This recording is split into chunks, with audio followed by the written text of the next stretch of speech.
Okay, so my name is Marc Oncins. I'm a PhD student at the ICCUB. And well, some weeks ago they asked me to make a brief presentation, more an introduction to primordial black holes, because the topic of my thesis is quite related to it. So, well, here I am. The main aim of this presentation will be to talk about primordial black holes as dark matter, because it's the main thing. However, I will try to touch a bit on everything. I will have to go a bit fast because it's quite a broad topic. So if there is something you don't understand and you don't see, simply stop me. So, first of all, primordial black holes are, well, black holes. Black holes are a region of space where the gravitational potential is so high that not even light can escape it. So, well, the main problem is, however, is that to generate this enormous gravitational potential, you can only have, you need to have extreme circumstances. And the main extreme circumstances we know are, well, high mass stars. But the thing is that a priori, there is nothing to stop a black hole from having any mass or from coming from a star or from anything. In theory, you can generate a black hole from anything. And it's the case that at the very early universe, especially during inflation, you can have quite extreme circumstances with very high densities, very high everything. And so what can happen is that during inflation, we have quantum fluctuations that get greatly amplified by inflation. And there is nothing to stop these fluctuations from being so high that they can eventually collapse into its own black hole. This black hole from these fluctuations will be basically as old as the universe and could basically have any mass. And those, we call them primordial black holes. So that's not the only pathway to form these primordial black holes. You can have very exotic, very weird. There is a lot of new physics with very weird paths that are forming primordial black holes, but it's the main one. And the main thing is that in all of those weird ways, primordial black holes have a lot of links to this, to what can be new physics, or it can be a very, very, very broad topic. So, the next step. Why dark matter? Well, dark matter is one of the major mysteries of current physics, and it's simply a matter that seems to only interact gravitationally. It's commonly theorized that it is made of new particles that are simply not part of the standard model. Like the most common example is the action. However, there is no reason for this to be. Dark matter could be explained by very compact objects. And what is a very compact object that only interacts gravitationally? Black holes. The main problem is that black holes, we know that they are born from stars. That's the only black holes we a priori know. So, because they are born from stars, they have to be born from baryonic matter, and there is not enough baryonic matter in the universe to make the dark matter. So this seems no. But these primordial black holes we've mentioned are free from this completely. They are not born from baryonic matter. They are born from these fluctuations in the early universe. And because of that, they can also have any mass that we want. They can be basically as small as the Planck mass, and can be as large as 10 to the 5 solar masses, and in some cases even larger. And they also may be very abundant. Part of the problem is that we don't know exactly the formation process enough to know if they are very abundant or not abundant at all. Still, even if they are not very abundant, something important is that because they are primordial black holes, there are black holes there from the beginning of the universe, they could also interplay with normal particle dark matter. If we have WIMPs or even the QCD action, because these primordial black holes are there from the beginning of the universe, we could have some weird events or some weird interaction with dark matter. And thus, even in cases where dark matter is made of particles, primordial black holes still are of some interest. So, now, we know that they can be the dark matter. But first of all, how they form? Well, the standard formation path is what I mentioned. Basically, we have, during radiation domination, at the start of inflation, we have, well, start of inflation or during inflation, we have basically fluctuations. They are made larger by inflation, and these fluctuations can collapse. The collapse is standard black hole collapse. It's Schwarzschild radius. There is nothing new here, practically all physics. If we apply the Schwarzschild radius condition together with some initial conditions, we can basically find that if we define a delta, that delta is basically the excess of density, we can we can estimate that for the fluctuations to collapse, they will need this delta to be roughly of the order of 1 or above 1. So with this we have the condition. Another subtlety is that, well, these fluctuations will collapse if we know if they have this delta, because, well, they are made during inflation. What will happen is that, well, inflation is a period of exponential growth, where the speed of growth is higher than the speed of light. So these fluctuations won't be causally connected.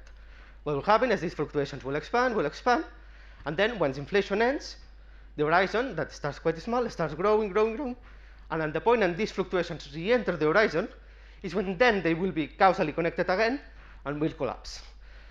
Of course, as you can see from this picture, when they collapse, they will have the mass of the horizon. What this means is that the mass of the primordial black holes will be the mass of the horizon at that point. Thus, the timing is extremely important for primordial black holes. We can estimate the mass of the halo, and, well, as you can see, the t here is the time, and this is the mass in the grams. Yes, this is an S. I don't know if it's symbol, but it's seconds. So, well, we have what seems to be a relatively straightforward formation.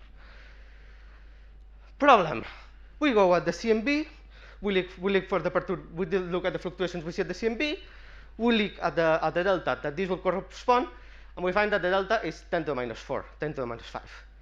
Here, for example, you can see the temperature fluctuations. They are not completely equivalent to the mass density fluctuations we talk, but they are related. And you can see that we reach 6,000 microkelvin squared. So once you make root square and everything, you find that they are effectively 10 to the minus 5, 10 to the minus 4. So if we have the delta so low, how can we have black holes? How can we have these primordial black holes? Well, there are still two ways in which we can create these primordial black holes. The first is simply that we don't have the standard inflation potential. What we have is instead something a little bit weirder. And what this will mean is that the delta, instead of being basically roughly the same for all scales, will be enhanced at certain scales. This means that, for example, that the fluctuations we see at the CMB, at the scales of the CMB, are all 10 to the minus 4, 10 to the minus 4, but at other scales, they could be 1 or maybe even higher. There is a second way, which is simply that we have what we call non-Gaussian tails. What this means is that the fluctuations are non-Gaussian or have a non-Gaussian contribution. This non-Gaussian contribution can mean that even if the average of the fluctuations is 10 to the minus 4, you can have a non-Gaussian part that is close to 1. And this non-Gaussian part might be important enough to generate enough primordial black holes. What is important is that both of these options require new physics. The inflation potential, if you change it, well, you are making a change for some reason, and we don't expect non-Gaussianity in the normal inflation case. So, however, this also means that the reverse is true. If we find primordial black holes, it means that we can have this new weird physics on inflation. This is relevant because physics and inflation is extremely hard to prove in any way. Simply, it's so very far away that it's extremely hard.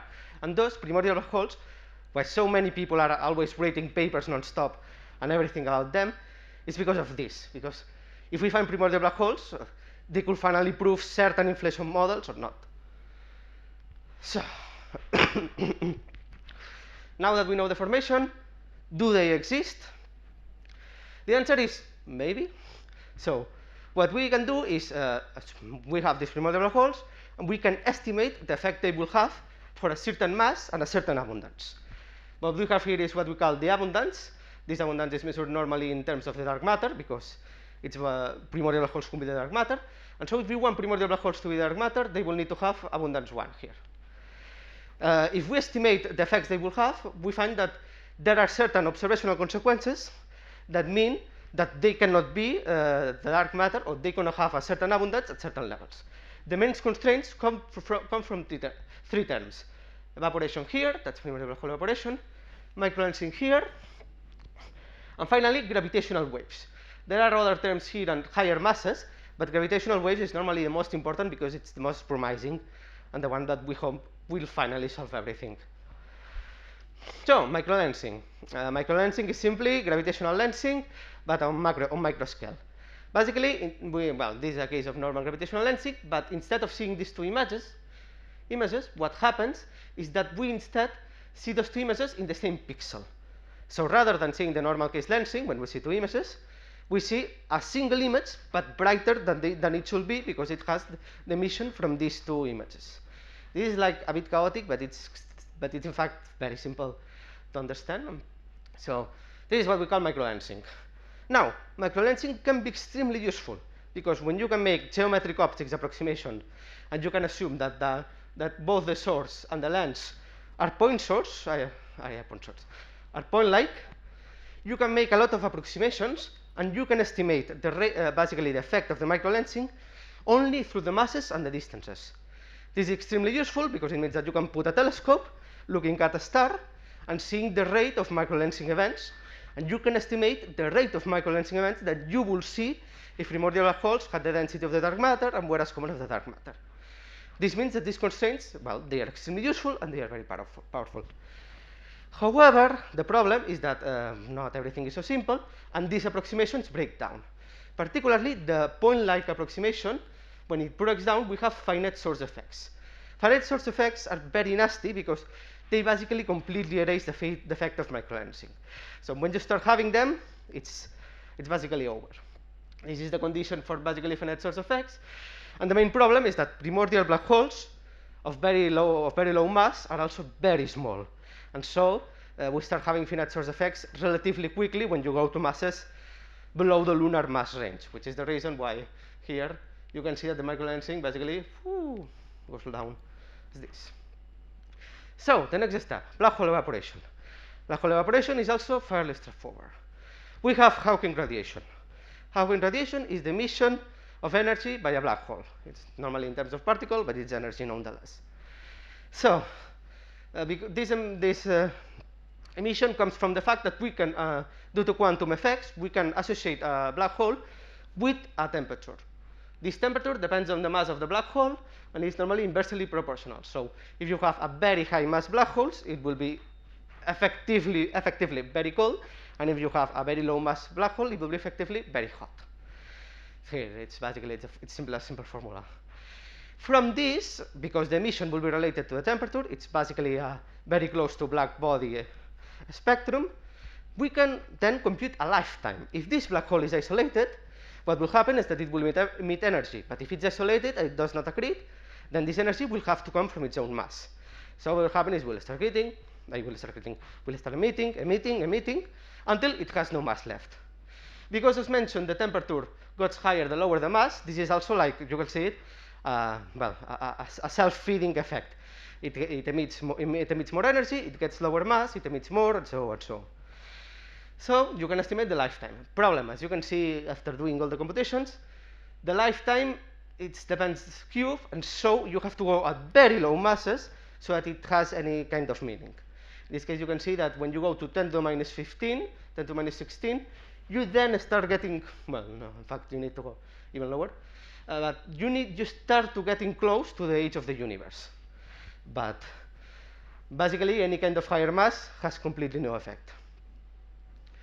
So, finally, what we hope may be able to solve this, gravitational waves. Everyone knows about LIGO. LIGO detected gravitational waves. It was big. It was, in fact, the reason why so many people started talking about primordial black holes. But the sad thing is that the current specifications of LIGO are not enough to really make important contributions in terms of primordial black holes. We simply, our aim, as you can see, is the constraints are especially low at low mass black holes, and LIGO simply does not detect them. And we also want, because primordial black holes can be so old, we also want detection at very high redshifts that LIGO cannot. The thing is that even future experiments like LISA will probably not have the specifications to give us the kind of detection of individual measures that we would want for primordial black holes, because this kind of thing is still very complex. However, what can happen is that LIGO, but especially LISA, might be able to detect the stochastic, what we call the stochastic gravitational wave background. This is relevant because in primordial black holes you can have two kinds of gravitational wave backgrounds. The first is simply what we will call the standard, which is simply the addition of a lot of unidentified mergers. So here we will have a lot of mergers that we don't have the specifications to see, but it will come as a background to our detector. This is simple. The thing, however, is that primordial black holes are primordial, and so it means that they start merging when they start forming. which is very, very early. And so, while stellar origin black holes will follow, will be related with the star formation rate, and will follow, basically, will peak, the number of measures of stellar black holes will peak with the star formation rate at redshift 2 or 3. Primordial black holes will be much different because they will be there from the beginning. And so, from studying these differences, we might be able to differentiate a stochastic gravitational wave background of PBHs from normal black holes. The second time comes from the formation of PBH, where I talk about fluctuations, and this is probably pretty abstract and pretty weird, but it's clear enough that these kind of fluctuations will also emit gravitational waves. Of course, this means, they can emit this kind of gravitational waves at many different frequencies, because in this it affects if they were enhanced, if they are non-Gaussian, everything. However, what matters is that a lot of the common models to create primordial black holes coincide that this kind of gravitational wave background should be detectable. In particular, LIGO has already set some very small constraints on the gravitational wave background. But LISA will be able to put a number of higher constraints, especially on the interesting range here. Because in the end, we have this window remaining here. This is simply a zoom of the previous graph, and we see here that, well, it's normally called the asteroid mass because it fits. This here, we don't have any kind of constraint that will allow us to basically say, well, it means that the primordial black holes could be all of the dark matter here. So, as mentioned, microlensing and primordial black hole evaporation will not be able to help. They are basically at their limits. As mentioned, LISA might be able to help by detecting the stochastic gravitational wave background. But LISA is still very far away, and, well, you know how it goes. Finally, some of you may remember that sometimes there were like some graphs here, some that were filling this space. This is because initially there were some constraints, but what we call neutron star capture, when simply neutron stars, simply neutron stars, because these asteroid mass black holes will simply capture these asteroid mass black holes, like normal asteroids, and the primordial black hole will end at the center of the neutron star and eat the neutron star. And through survival of neutron stars, we could try to establish some constraints.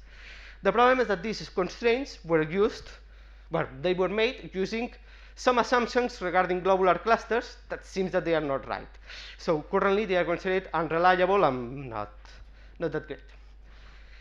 And here is where our work enters in. I will be very brief about it, but basically we thought this idea of neutron stars was cool, but we thought that with main sequence stars, it could work even better. So we went to the very early redshifts, just after first stars, redshift 20, and we simply tried to compute this rate of capture. In this case, we will have a main sequence star. The main sequence star will interact with a primordial black hole. We'll eventually capture the primordial black hole. The primordial black hole will fall to the core of the star, and then the primordial black hole will eat the star. Well, this is the graph that I made together with my supervisor, Jordi Miralda. And we basically tried to measure how common this event will be. This is, for example, the average of the primordial black holes that will be captured, and this is the distance to the center of the halo in terms of the viral radius. You can see that while far away it is not that important, relatively close to the center, it can become very relevant. What this will mean is that we'll have a lot of primordial black holes that will have the mass of these, the low mass stars. This is relevant because they have a mass below the Chandrasekhar mass. They are immediately identifiable as a primordial black hole. But because they have these masses and not the mass of an asteroid, they are much, much easier to detect. So that's basically as conclusions. Primordial black holes are a dark matter candidate. They have peculiar properties, and they could explain a lot of phenomena.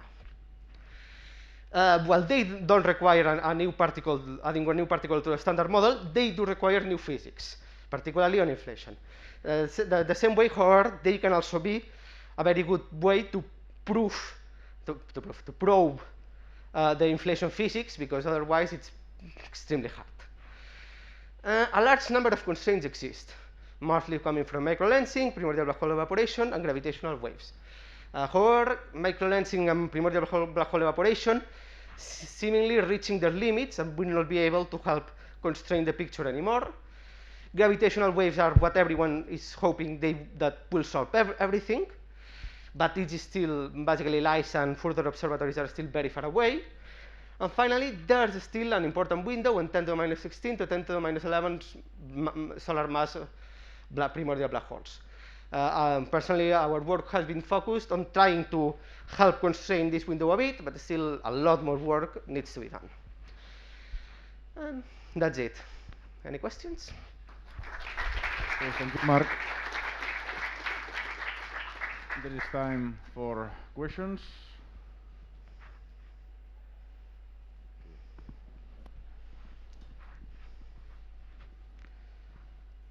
Hi, could you say anything else about possibly the time scales of the capture? Because you would expect that, I guess, as the primordial black hole goes into the star, it would also disrupt it, right? So. See, no, basically the time scales of the capture, because these captures are at redshift 20, redshift 20, redshift 15, they are very large.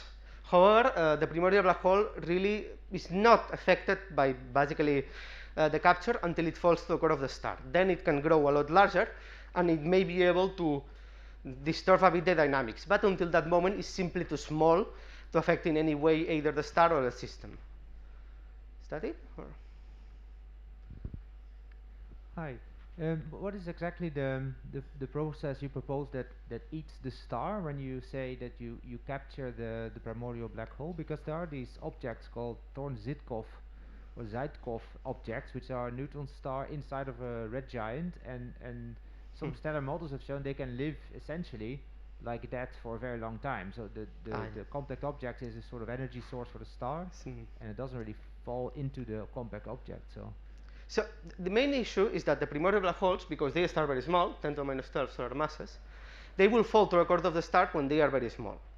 So what means is that initially they will have very little effect. The main problem is that when they start having an effect, which is when they get of the order of 10 to the minus 2, 10 to the minus 3 solar masses, their accretion, even by the Eddington rate, is extremely fast.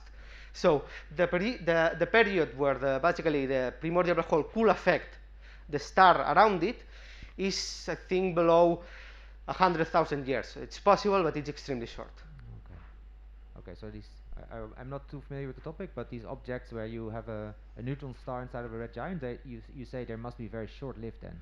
I think the accretion rate of neutron stars should not be as large, but I'm not, it's not my field, so I'm not sure. Okay, that could also be different. Yeah.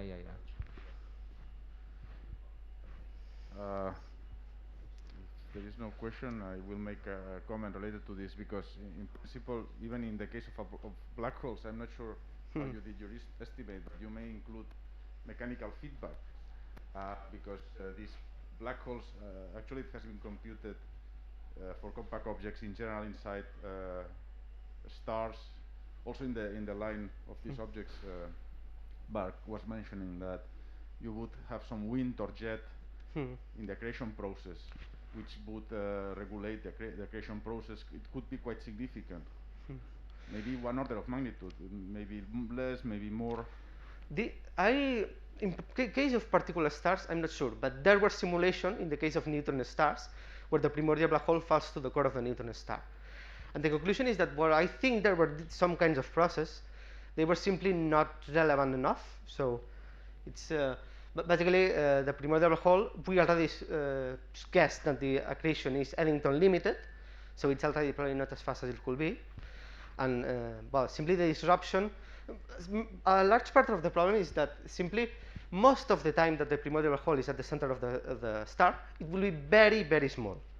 And by the time it goes large enough to disrupt the star, it's already a primordial black hole of what I say, 10 to the minus 2, 10 to the minus 3 solar masses, which accretes mass extremely fast.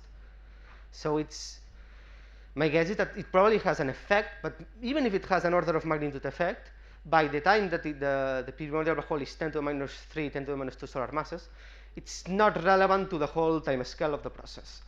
Because it takes so long going from 10 to the minus 12 to 10 to the minus 3 that it's not, I mean, it's logarithmic, so basically. Okay, there's time for one question. Okay. Okay. No, it will be recorded, so prefer to bring the mic.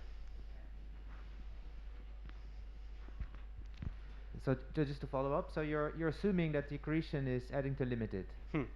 But have you computed or compared what this related to your point on the feedback, how this compares to the luminosity of the star? Because at some point, if the accretion rate becomes too high, the feedback from the black hole will probably inflate the star if the energy cannot get out of the star, right? So I wonder if you can really treat it in the same way like a disk around the star, because the star will have to get this energy through its envelope, and it might be that it's limited by the actual luminosity of the star. This could happen, but as mentioned, this will have, I think I remember that, I personally did not done the computation, but there was a numerical simulation, as I said, using neutron stars. And the conclusion they reach is that this can be relevant, but this can only be relevant when the primordial black hole has a mass of 0.1 or 0.01. The thing is that when the primordial black hole has this mass of 0.1 or 0.01, you're basically already 9/10 of the travel. So even if this step is 4 times larger than it will be with Eddington limited accretion, it will not meaningfully change the whole time scale. So the conclusion is that the final stage is probably a bit weird, and not exactly. But to put an example here, we also computed this using 10 gigayears instead of 10.3 gigayears. So in this case, we'll simply add 3 gigayears, and it doesn't matter.